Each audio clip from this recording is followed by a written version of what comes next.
Pagpalang umaga po sa ating lahat. Muli tayo po ay magsasagawa ng ating gawain pagsamba. Paglilipat sa ating Panginoon sa pamamagitan po ng mga pag-aawitan, pag-aaralan at mga panalangin. Kahit po tayo ay kaunti pa sa bilang, pagkamat ang ating Panginoon ay hindi natin dapat maghintayin. Kung kaya simulan po natin ang ating gawain sa nagbibilang 1-7. 17. Revive us again. We praise thee, O God, for the Son of thy love. Sama-sama po tayo umawit ng may kasiglahan sa ating mga puso. Ready? Sing. We praise thee, O God, for the Son of thy love, for Jesus who died and is now gone above. Hallelujah, thine the glory. Hallelujah, amen. Hallelujah, thine the glory.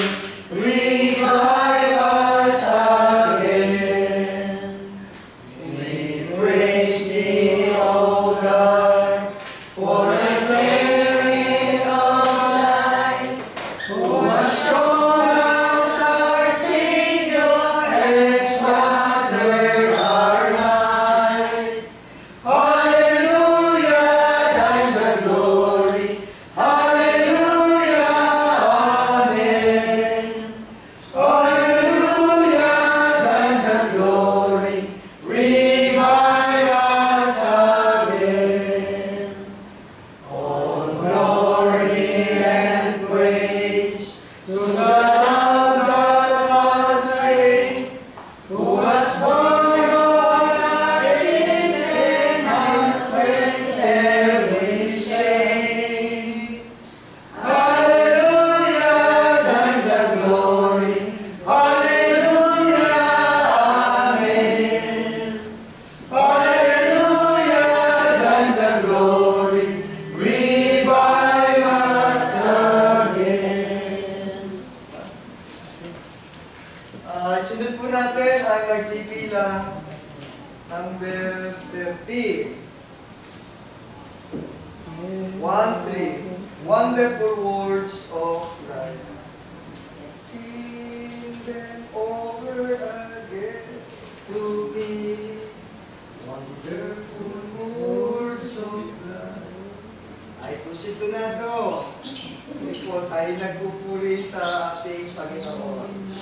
Okay. Singin natin ang ating mga damdamin, palakasin natin ang ating pananampalataya. Okay po. Ready? Sing. Sing them over again to me. Wonderful words of life. Let me more of their beauty sing. Wonderful words of life. Words of life and beauty. Teach me faith and duty. Beautiful words, wonderful words, wonderful words of life. Beautiful words, wonderful words, wonderful words of life. Christ the Blessed One gives to all wonderful words of life. Sinner listen to the loving call, wonderful words of life. Also freely given, moving us to heaven. Beautiful words, wonderful words, wonderful words of life. Beautiful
At okay po. Para po sa pangatlong awitin ay awitin natin po ang ating panguli. Ang itatayo natin ang muling istansa po para sa pangunguna ng panalangin ni ako pa rin.